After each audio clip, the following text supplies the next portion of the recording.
Hello dear student, good morning. कैसे हैं आप लोग? उम्मीद करते हैं बहुत अच्छे होंगे। आइए, आज हम लोग इतिहास विषय में उपनिवेशवाद और देहात टॉपिक में देहात शीर्षक को जानते समझते हैं। ईस्ट इंडिया कंपनी की जब सत्ता 1757 प्लासी युद्ध और 1764 में बक्सर युद्ध के बाद और अन्य युद्धों और समझौतों और सिद्धांतों के बाद विस्तारित हो गया, तो उसने बहुत सी नीतियां अपनाया। पिछले टॉपिक में हम लोगों ने जमींदारी बंदोबस्त, इस्तेमारी बंदोबस्त और रैयतवाड़ी बंदोबस्त को देखा समझा। आइए हम लोग उस विषय पर चर्चा करते हैं जब ईस्ट इंडिया कंपनी की सत्ता भारत में उस क्षेत्रों पर हो गई जहां आबादी थी और शासन सत्ताएं स्थापित थी। इसके बाद ईस्ट इंडिया कंपनी की धन के प्रति पिपासा इतनी बढ़ गई कि वह भारत के सुदूरवर्ती क्षेत्र, जल, जंगल, जमीन और पहाड़ आदि क्षेत्रों में विस्तारित करना शुरू कर दिया। उस एरिए में, उस क्षेत्र में क्या हुआ, कैसे हुआ, हम लोगों को जानकारी एक यात्री आया था जिसका नाम है फ्रांसिस बुकानन।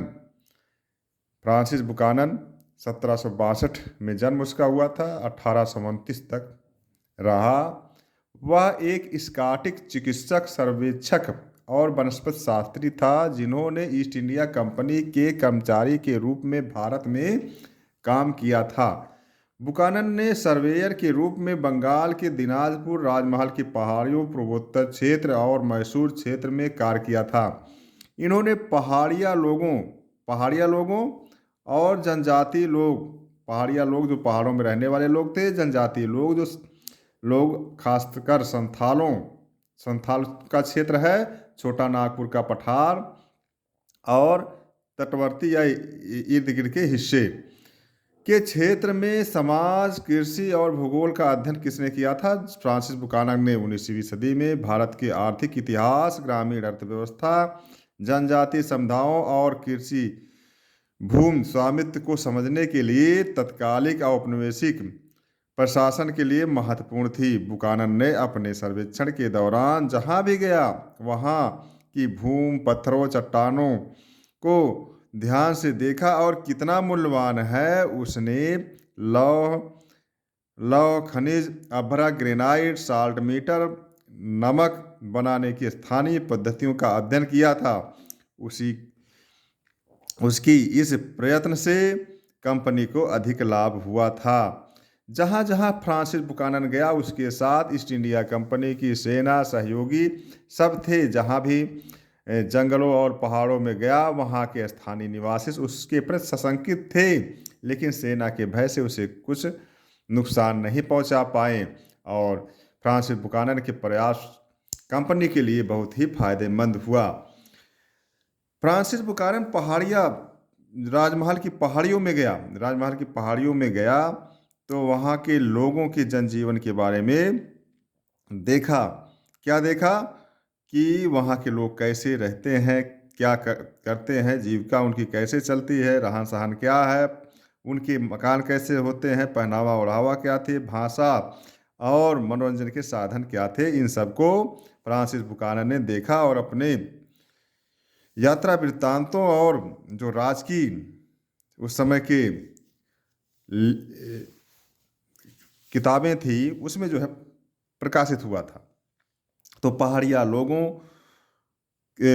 क्षेत्र में दौरा किया और जो अवैध माने, क्योंकि पहाड़ी लोग इनके पर सशंकित थे। जो भी विदेशियों को दिकू कहते थे, दिकुओं को मारते थे और उनसे जो है टैक्स वसूल लेते थे पहाड़ी लोग। एक प्रकार से पहाड़ी क्षेत्र जो राजमहल का था वह अवैध दुर्ग माना जाता था, क्योंकि यहाँ पर सत्तापूर्ण व्यवहार करते थे। पहाड़िया लोगों ने पहाड़ों की तलहटी में जंगलों को साफ करके कृषि कार्य करते थे। इनकी कृषि जो करते थे पहाड़ी लोग उसे झूम कृषि या स्थानांतरित कृषि कहते हैं।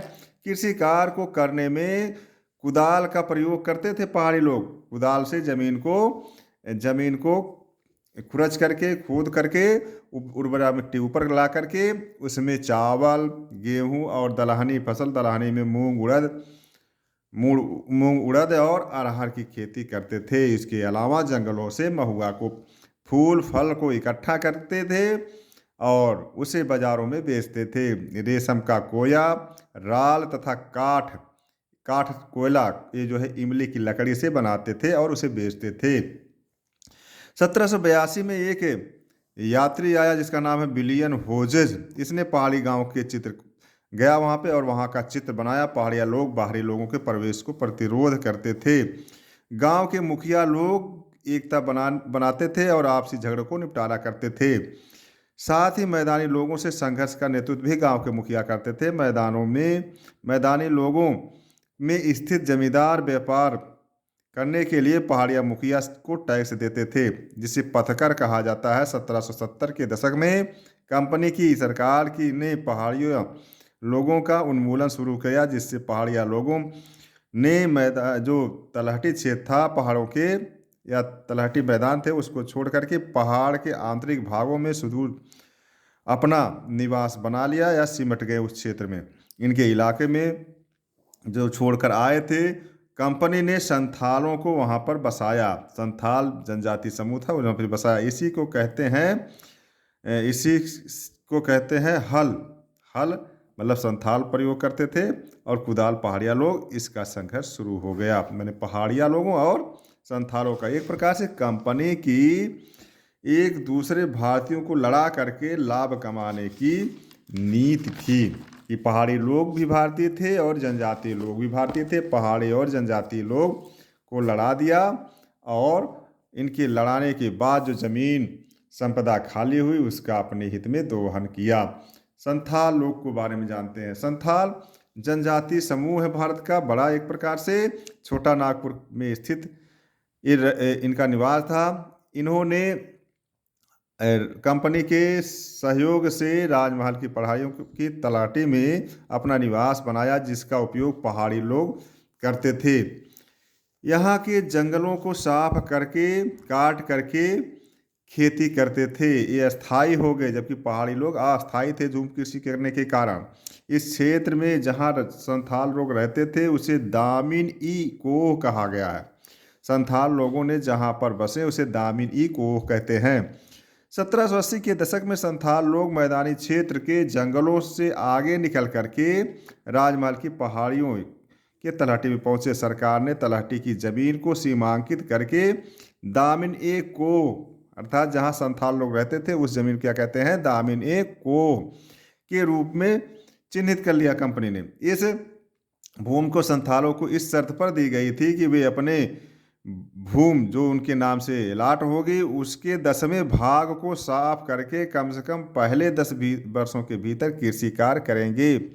इस सीमांकित भूमि को खंभों को गाड़ कर परिसीमा तय किया गया था। इस प्रकार सीमांकित भूमि संथाल और पहाड़ी इलाके पहाड़िया लोगों में बांट दिया गया था। संथाल लोगों ने अपने श्रम से जंगली भूमि को कृषि योग्य ही नहीं बनाया, बल्कि उससे उत्पादित फसल का लेन देन बाजार से किया। बाढ़ इसका प्रकार से जो किया और सरकार को टैक्स भी दिया उस उत्पादन से। इस प्रकार से जो भूमि अनुपजाऊ थी उस भूमि को संथालों ने अपने श्रम से मेहनत से उसको उपजाऊ बना लिया और उपजाऊ बना करके अपनी भी जीविका चलाते थे। साथ साथ अधिशेष उत्पादन जो हुआ उससे सरकार को टैक्स देते थे।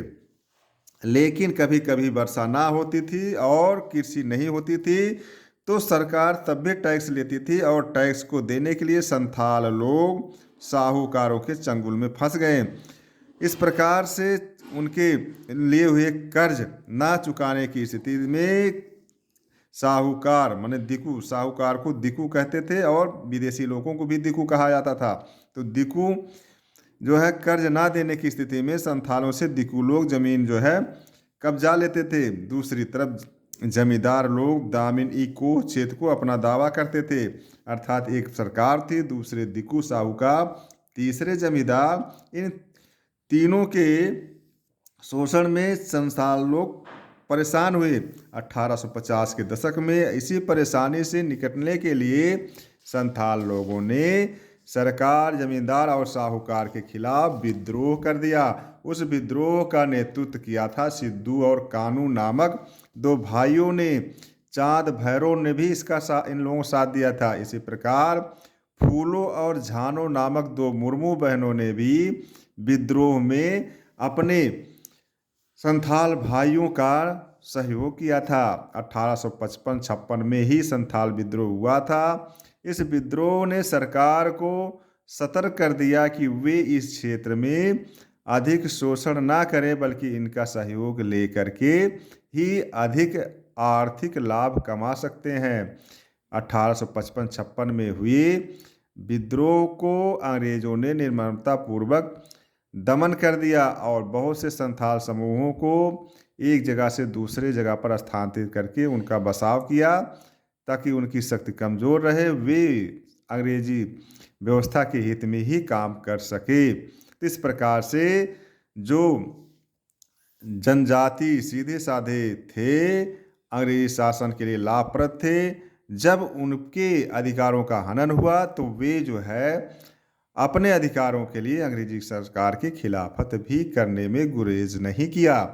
तो यह जो है पहाड़िया और संथालिया लोग, पहाड़िया लोगों का प्रतीक चिन्ह कुदाल और संथालों का प्रतीक चिन्ह हल को माना जाता है।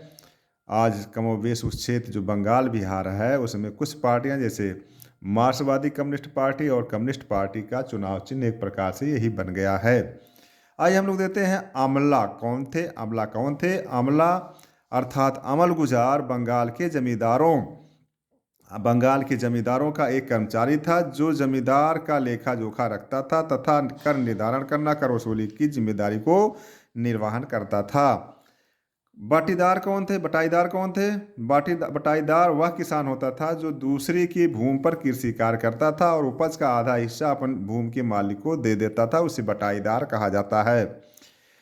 तो अंग्रेजी नीतियां हम लोगों ने पढ़ा कि भू व्यवस्था में, कर व्यवस्था में कैसी थी, उसको पढ़ लिया। तो उसका दुष्परिणाम यह हुआ कि जहाँ जहाँ जमींदारी बंदोबस्त था अथवा रैयतवाड़ी बंदोबस्त था या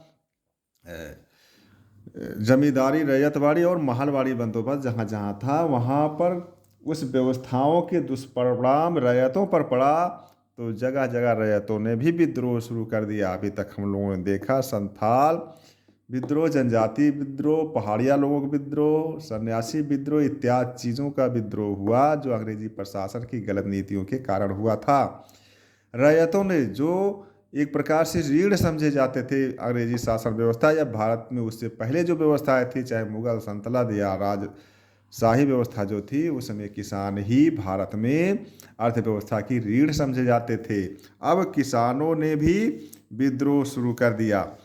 विद्रोह में सबसे पहले जो विद्रोह हुआ उसे कहा जाता है दक्कन विद्रोह। दक्कन विद्रोह 1875 में महाराष्ट्र के पुणे, अहमदनगर में रैयतवाड़ी प्रणाली के अत्यधिक भू राजस्व की वसूली, साहूकारों द्वारा शोषण, कर्ज का दुष्चक्र के खिलाफ किसानों ने हिंसक विद्रोह कर दिया। यह विद्रोह क्यों हुआ? क्योंकि सरकार ने 1867 ईस्वी में राजस्व में 50% तक वृद्धि कर दिया था। इसके अलावा सूखे के कारण किसानों ने साहूकारों से बांड कर्ज लिया था। बाद में इस कर्ज से मुक्ति के लिए किसानों ने साहूकारों के बाड़ और घरों को जला करके विरोध प्रदर्शन भी किया था। यह विद्रोह पुणे में पुणे के सूपा गांव से शुरू हुआ और 2 महीने तक में 30 गांव तक फैल गया। इसी कारण से सरकार ने रैयतवाड़ी व्यवस्था में सुधार हेतु 1879 ईस्वी में दक्कन कृषक राहत अधिनियम पारित कर दिया। जो विद्रोह 1875 में हुआ था, उसी के सुधार में सरकार ने 1879 ईस्वी में दक्कन कृषक राहत अधिनियम पारित कर दिया। और यह अधिनियम दक्कन दंगा आयोग की सिफारिश, चूँकि 1875 में दंगा हुआ। 1877 में सरकार ने दक्कन दंगा आयोग स्थापित कर दिया, जिसकी रिपोर्ट 1878 में आई। इसी के सुझाव पर 1879 में सरकार ने दक्कन कृषक राहत अधिनियम पारित किया था। इस अधिनियम की मुख्य बातें यह है कि ऋणग्रस्त कृषकों को साहूकारों के चंगुल से बचाना, और दूसरा है भूमि हस्तांतरण को नियंत्रित करना, भूमि हस्तांतरण को नियंत्रित करना, ताकि जो है भूमि कृषकों से हस्तांतरित होकर साहूकारों जमींदारों के पास ना पहुंचे, क्योंकि यदि उनके पास पहुंच गया तो कृषि कार्य होने में समस्या हो जाएगी, क्योंकि कृषि कार्य कृषक ही करते थे, जमीन उन्हीं के पास रहे। तीसरा किया, अदालती हस्तक्षेप से ऋण पुनर्गठन की सुविधा दी गई। सरकार ने अदालतें बनाया, जिसमें जो है कृषि ऋण के मामले देखे जाने लगे। इसी के साथ उच्च ब्याज दर पर अंकुश लगाया गया कि साहूकार या अन्य संस्थाएं जो थी उस समय की स्वायत्त, वे कृषकों को उच्च ब्याज दर पर ऋण न मुहैया कराएं। इसी के साथ एक रजिस्ट्रार की नियुक्ति की गई, जो ऋण के दस्तावेजों को सत्यापित करता था। इससे पहले साहूकार अपने हिसाब से दस्तावेज बना करके ऋण को अपने मनमाने ढंग से जो है बढ़ाते थे, और उससे जो है शोषण होता था। इस प्रकार से छठवां है, कृषकों को कानूनी सहायता प्रदान की गई।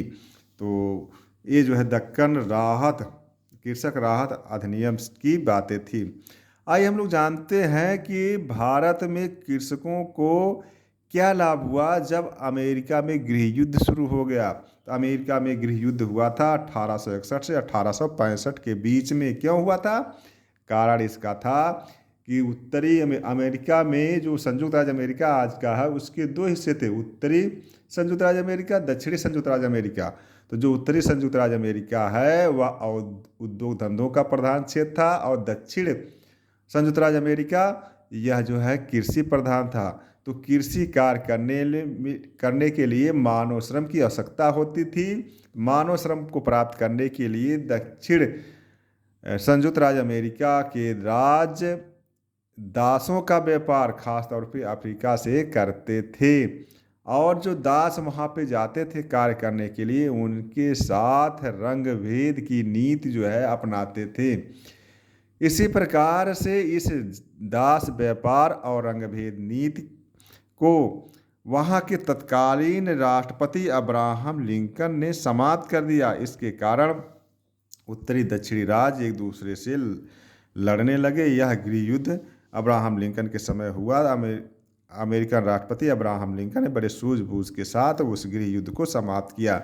लेकिन गृह युद्ध के दौरान वहाँ के कपास उत्पादक को और व्यापार को बहुत गहरा आघात हुआ। तो ईस्ट इंडिया कंपनी वहाँ से व्यापार को नुकसान की भरपाई भारत से करने का प्रयास किया। यहाँ के किसानों को कपास के उत्पादन को महत्व दिया, और यहाँ के किसानों को प्रोत्साहित किया कि वे कपास का उत्पादन करें। तो किंतु उन पर टैक्स भी लगाया। तो जब कपास के साथ रैयत या किसान उत्पादन करने लगे और उसका लाभ मूल्य जो है किसानों को मिलने लगा, किसान खुद प्रोत्साहित हुए और अधिक उत्पादन करने लगे। जब अधिक उत्पादन होने लगा और व्यापार बढ़िया से चलने लगा, तो सरकार ने उस पर टैक्स भी लगाया। इसके अलावा भूमिधारी रैयतों को कुछ मात्रा में तो लाभ हुआ था, लेकिन अधिकांश किसान जो है लाभ नहीं मिला, क्योंकि बाजार की कीमतों में उतार चढ़ाव होता, कभी दाम ज़्यादा होता था, कभी दाम कम हो जाता था। इसलिए किसानों को जो लाभ मिलना चाहिए था वह नहीं मिला, बल्कि वह लाभ किसे मिला? जमींदारों को मिला और साहूकारों को मिला। ऋण के लिए ब्याज की ऊंची दरें भी थी, जिससे किसानों को हानि हुई। इस प्रकार से रैयतों को अनेक आर्थिक कठिनाइयों का सामना करना पड़ा। हालांकि लाभ तो मिला थोड़ा बहुत मात्रा में, लेकिन जो है हानि ज़्यादा हुई। तो इस प्रकार से अमेरिकी गृह युद्ध में भारत में कपास उत्पादक कृषकों को कुछ मात्रा में लाभ हुआ था। तो प्रिय छात्र छात्राएँ, हम लोगों ने आज के देहात शीर्षक में उस क्षेत्र के रैयतों और भारतवासियों को जाना पहाड़ी क्षेत्रों में, जनजातीय क्षेत्रों में, खासतौर पे संथालों के बारे में, और दक्कन कृषक दंगा और दक्कन कृषक राहत अधिनियम के बारे में जाना। साथ ही साथ अमेरिकी गृह युद्ध के दौरान भारतीय कपास उत्पादक कृषकों की स्थिति के बारे में जाना। आगे की वीडियो हम लोग पढ़ेंगे 1857 की क्रांति और उसके कारण, परिणाम और महत्व के बारे में। तो प्रिय छात्र इसको पढ़ें, बोर्ड परीक्षा की दृष्टि से बहुत महत्वपूर्ण टॉपिक है। बहुत बहुत धन्यवाद।